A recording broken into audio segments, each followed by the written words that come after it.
Şahin Irmak, Fatuş Ceylan, İskender Bakcilar, Soheyla Zeren, Gamze Kapur.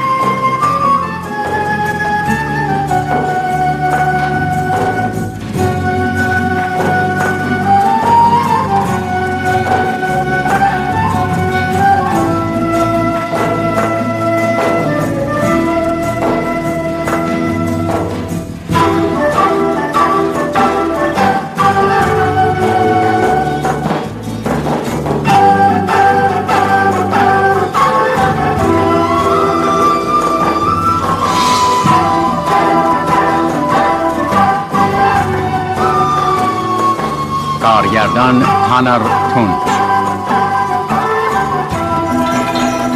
کلید اسرار. سلام بینندگان عزیز، هر کدوم از ما شاهد صنایع دستی زیبا و هنری بودیم که با ابزارآلات ساده و معمولی ساخته شدن. با یک دم آهنگری یا چند تا ابزار ساده یک اثر عتیقه منحصر به فرد ساخته شده. این هنر دم آهنگری، زغال کوره است یا ابزار دیگه یا هنر صنعتگرشه. عقل حکم میکنه که ابتدا درباره مسائل پشت پرده اونا تحقیق بشه، بعد در موردش قضاوت کنیم. خیلی وقتا ظاهر کار هنری رو میبینیم ولی هنرمند رو فراموش میکنیم، در صورتی که با کمی دقت باید متوجه سازنده بشیم.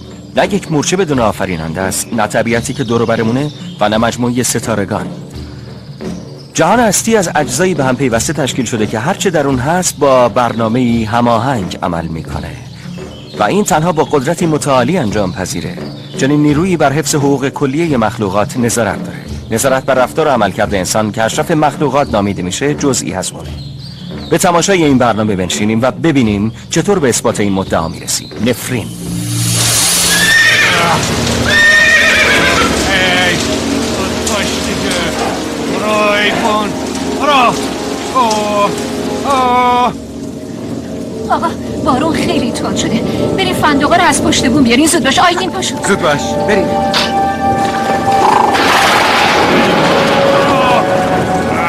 او سرش بریم. زود باش.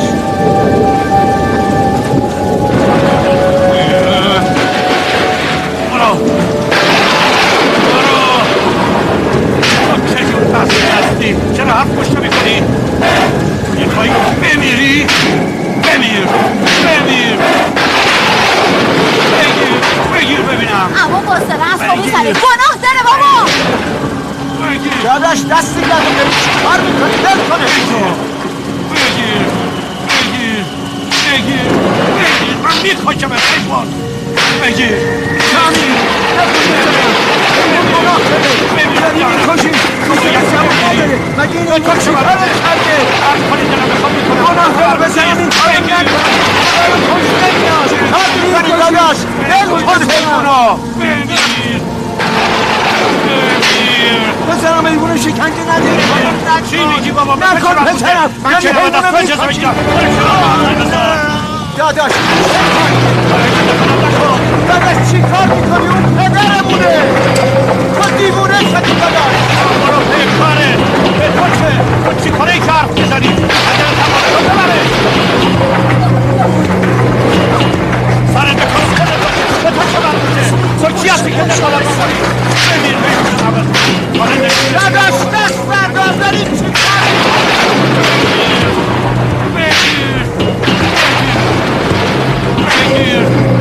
بمیر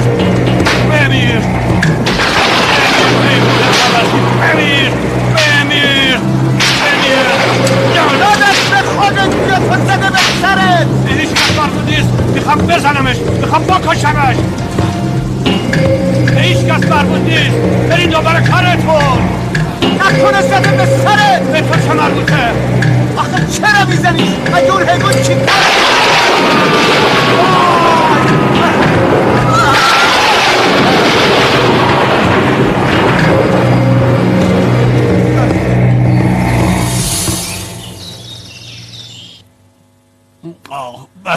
بسه دیگه. بذارش اونجا. خیلی خوب. چیزیم نیست. لازم نیست نگران من باشین. من خوبم. خب بگو ببینم، یعنی زندگیمون مدیون تو هم داداش؟ نه بابا. شنیدم که بلافاصله من انداخت رو کولتو تا اینجا آوردی، زحمت کشیدی. برادر بزرگمی، وظیفه من. بعد و برقم جای دیگه ای رو پیدا نکرد، یه راست اومد سراغ من ولی نتونست جون منو بگیره.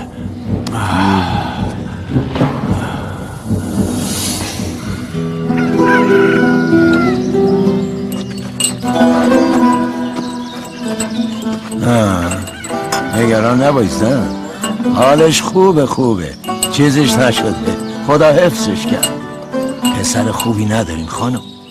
آدم هرچی هم که عصبانی بشه، قاطی هم بکنه، باید یه خود تحمل کنه. اولا خوب بود، حرف گوش میکرد، با مروت بود. نمیدونم یه دفعه چه شد، حریص شده، نادان شده. خدا عاقبتشو به خیر کنه. وضع بچه خودشو ببین، اینقدر بچه رو زد که به این روز افتاد. قربون نوه خوشگلم برا نترس، مهم نیست.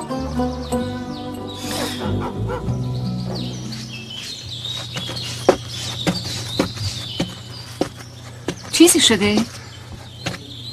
راستش خانم، کاش خونمون بزرگتر بود، پدر مادرمو میآوردیم پیش خودمون. من که همیشه بهت گفتم بیاریمشون اینجا. میدونم گفتی، ولی کجا جاشون بدیم؟ اتاق اضافی نداریم، خودمونم به زور جا شدیم. داداشم خیلی اذیتشون میکنه. بعد از اون حادثه هم عاقل نشد، هیچ فرقی نکرده، هنوز همون افکارو داره. نگران پدر و مادرم هستم خانم.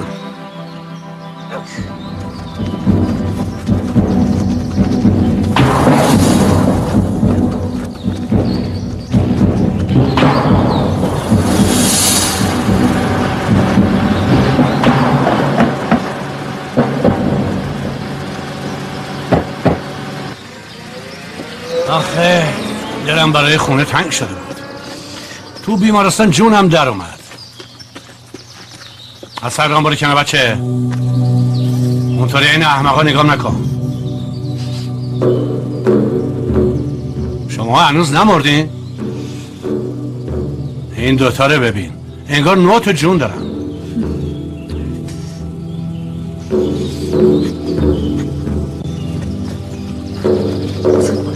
برو تو.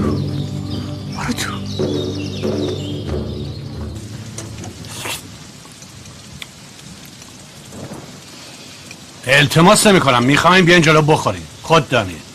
مثلا قهر کردی؟ تازه واسم نازم میکنن. این بچه ها بهتون میرسم، جا دادم. امکان نداره بتونی پسری مثل من پیدا کنی. منو ببین بابا، تو چشمام نگاه کن، تو چشمام. از این قهربازی ها هیچ خوشم نمیاد. من فکرامو کردم و تصمیممو گرفتم، تا حالا بهتون رسیدم. از این به بعد دیگه نمیرسم.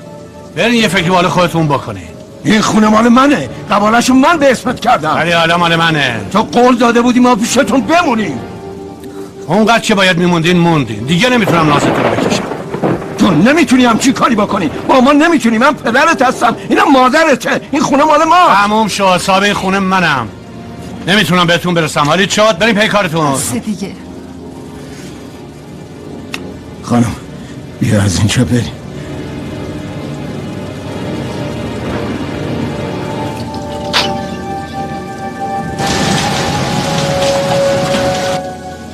چی کار میکنی سامی؟ من یادم پدر مادرشو از خونه بیرون میکنه.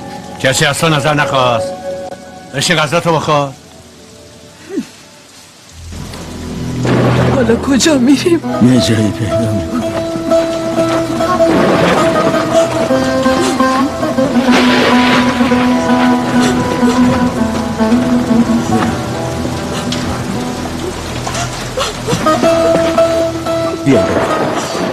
بیاین بریم، میریم خونه ما.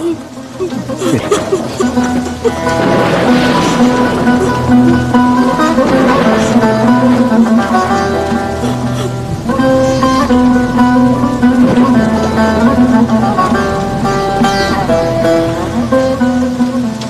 بابا جون خودتون خوش کنین و لباساتون عوض کنین. نکنه دخترم. ممنون.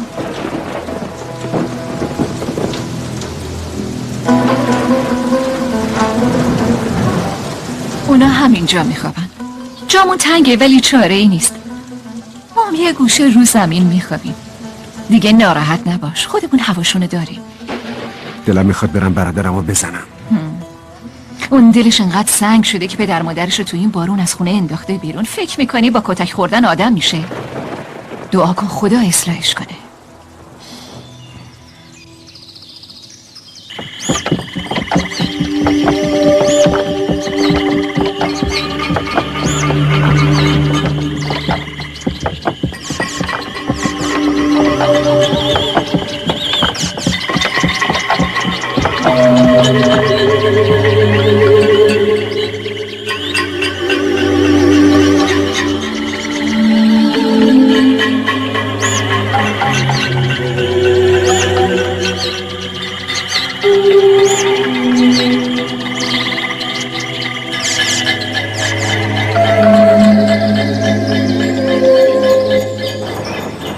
متشکرم.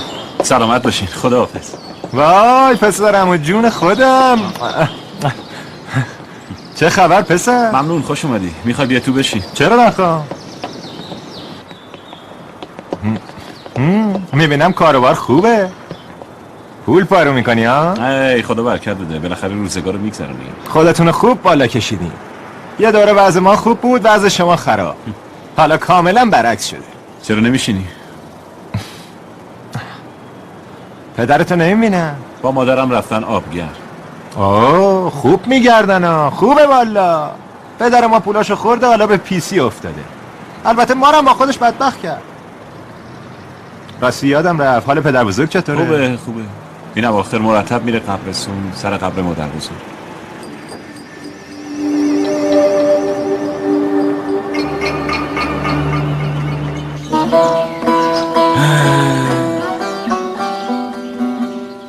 خانم خیلی تنها، دیگه شوق زندگی کردن ندارم.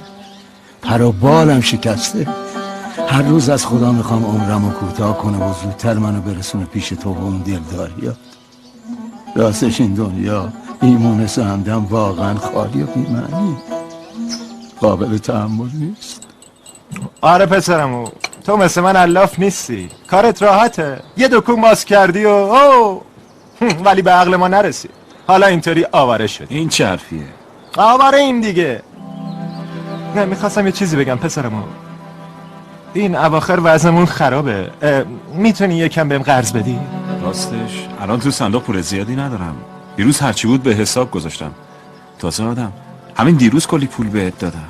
میدونم دادی، ولی خب خرج شد. ولخرجی میکنی؟ نه تازه دوست دارم ولخرجی بکنم. ای بابا یکم قرض خواستیم فورا نصیحتو شروع کردیم. میدی بده، نمیدی نده. دیگه نمیدم آدم. هنوز پولایی که دادم و پس نگرفتم. خیلی خب بابا، خوبه که جواب سلاممو دادی.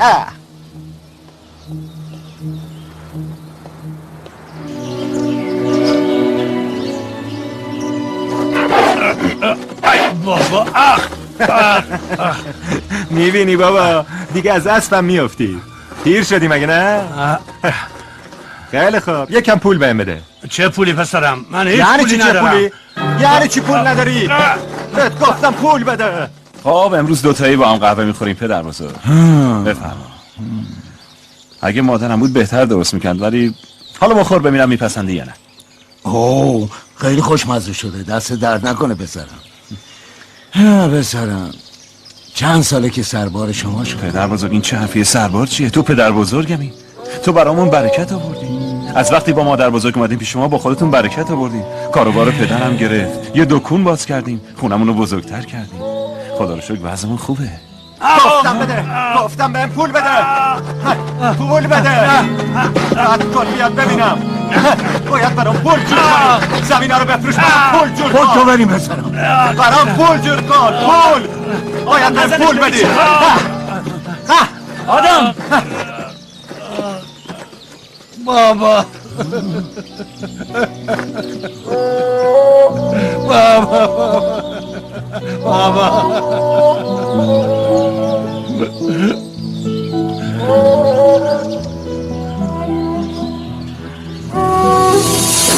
این کارو نکن. حیوانو نزن. گناه داره. خدا رو خوش نمیاد. مگه این حیوان چی کارت کرده؟ بگیر.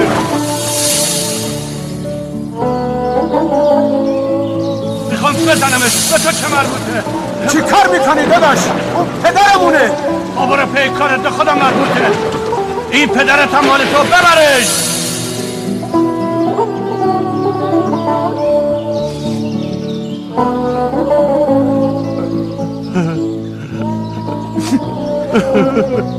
منو ببخش بابا جان، منو ببخش.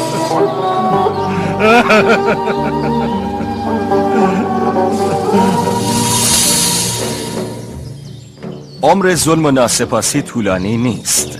برعکس، مثل حادثه هجوم ملخ‌ها موقع آفت زدنه. بعد از اینکه به مزارع آسیب رسوندن خود به خود همشون از بین میرن. ملخ‌ها همیشه وجود دارن، ولی چرا آسیب زدن اونا گاهی وقتا اتفاق میفته و سیر حرکتشون دائمی نیست، نشانگر اینه که همه چیز تحت کنترل و اراده اونه. زمانی که وظیفه ملخ‌ها به پایان میرسه، تعدادشون کم میشه و ناپدید میشن. سیر ظلم و ستم هم همینطوره. راهی رو پیدا میکنن، میان و میتازن، و وقتی که مصیبت‌ها به خودشون برمیگردن اون وقت پند میگیرن و از بین میرن. چه خوش گفتن پدرانمون که آه مظلوم رو به جان مخر، چون آهسته آهسته از جان خارج میشه.